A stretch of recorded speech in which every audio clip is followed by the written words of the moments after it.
Praise the lord. ఈరోజు దేవుని వాగ్దానము, యెహోవాను స్తుతించుడి, యెహోవాయందు భయభక్తులు గలవాడు ఆయన ఆజ్ఞలను బట్టి అధికముగా ఆనందించువాడు ధన్యుడు. కీర్తనల గ్రంథము 112వ అధ్యాయము 1వ వచనము. సహోదరి సహోదరులారా, ఈ వాక్యం ఒక మనిషి జీవితంలో నిజమైన ధన్యత మరియు సంతోషం ఎక్కడ దొరుకుతుందో అద్భుతంగా వివరిస్తుంది. లోకంలో చాలామంది ధనముంటే ధన్యులమని, అధికారం ఉంటే గొప్పవారమని అనుకుంటారు. కానీ సృష్టికర్త అయిన దేవుని దృష్టిలో అసలైన ధన్యుడు ఎవరో ఈ వచనం ద్వారా భక్తుడైన దావీదు మనకు నేర్పిస్తున్నాడు. ఈ కీర్తన అంతా దేవుని యందు భయభక్తులు గల వ్యక్తికి కలిగే ఆశీర్వాదాల పట్టికలా ఉంటుంది. ఈ వాక్యాన్ని లోతుగా అర్థం చేసుకోవడానికి దీన్ని 3 ప్రధాన భాగాలుగా చూడవచ్చు. మొదటిగా యెహోవాను స్తుతించుడి అని ఉంది. స్తుతి అనేది మన హృదయ స్థితిని మారుస్తుంది. మనం సమస్యల వైపు చూసినప్పుడు కృంగిపోతాం, కానీ దేవుని వైపు చూసి ఆయనను స్తుతించినప్పుడు మనకు నూతన బలం వస్తుంది. స్తుతించడం అంటే దేవుడు చేసిన మేలులను గుర్తు చేసుకోవడం. కృతజ్ఞతాభావం కలిగిన హృదయం దేవుని ఆశీర్వాదాలకు ద్వారం వంటిది. మన ప్రార్థన స్తుతితో మొదలైనప్పుడు మన విశ్వాసం బలపడుతుంది. ఉదాహరణకు అపోస్తలుల కార్యముల గ్రంథము 16వ అధ్యాయంలో పౌలు శీలలను కొట్టి చెరసాలలో వేసి వారి కాళ్లకు సంకెళ్ళు వేశారు. ఆ పరిస్థితిలో వారు ఏడవలేదు లేదా ఫిర్యాదు చేయలేదు. వారు మధ్యరాత్రి దేవునిని స్తుతిస్తూ పాటలు పాడారు. అప్పుడు గొప్ప భూకంపం వచ్చి చెరసాల పునాదులు కదిలి బంధకాలు ఊడిపోయాయి. ప్రియులారా, మనకు కష్టాలు ఎదురైనప్పుడు మన పరిస్థితిని చూసి కృంగిపోకుండా దేవుని వైపు చూసి స్తుతిస్తే మన మనసులో ఉన్న ఆందోళన అనే బంధకాలు తెగిపోతాయి. స్తుతించడం వల్ల మన సమస్య పెద్దది అనే మనసు పోయి దేవుడు అత్యున్నతుడు అనే విశ్వాసం కలుగుతుంది. హృదయంలో ఉన్న అలజడిపోయి దేవుని సన్నిధి వల్ల కలిగే నెమ్మది వస్తుంది.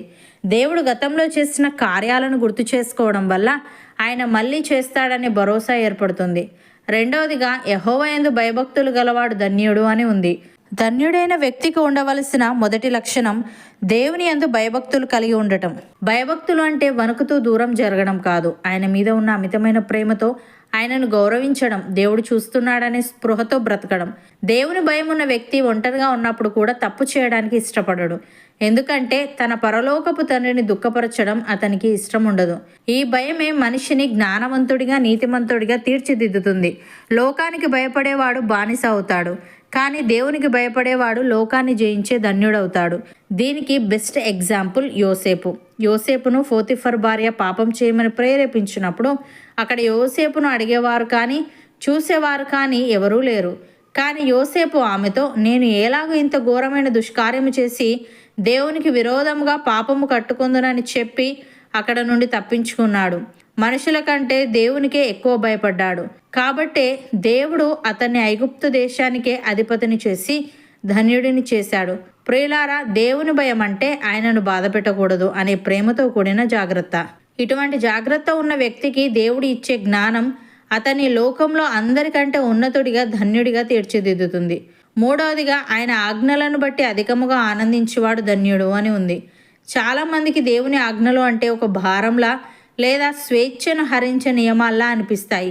కానీ నిజమైన విశ్వాసికి దేవుని వాక్యం అంటే ప్రాణం.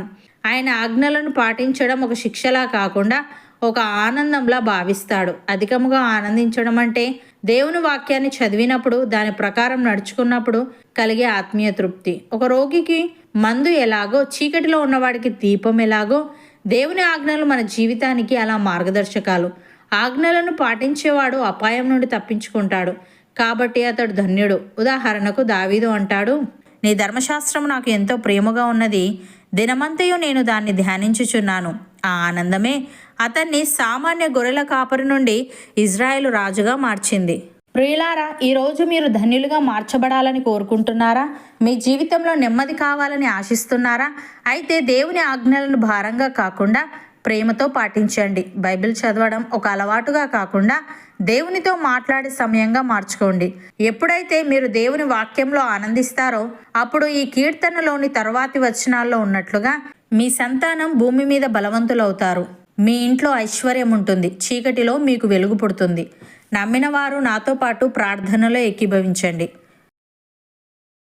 పరిశుద్ధుడా, ప్రేమగల తండ్రి, యెహోవాను స్తుతించుడని నీ యందు భయభక్తులు గలవాడు నీ ఆజ్ఞలను బట్టి అధికముగా ఆనందించువాడు ధన్యుడని, స్తుతి అనేది మా హృదయ స్థితిని మారుస్తుందని మేం సమస్యల వైపు చూసినప్పుడు కృంగిపోతాం. కానీ నీ వైపు చూసి నిన్ను స్తుతించినప్పుడు మాకు నూతన బలం వస్తుందని నీవు తెలియజేశావు. తండ్రి నీకు స్తుతులు.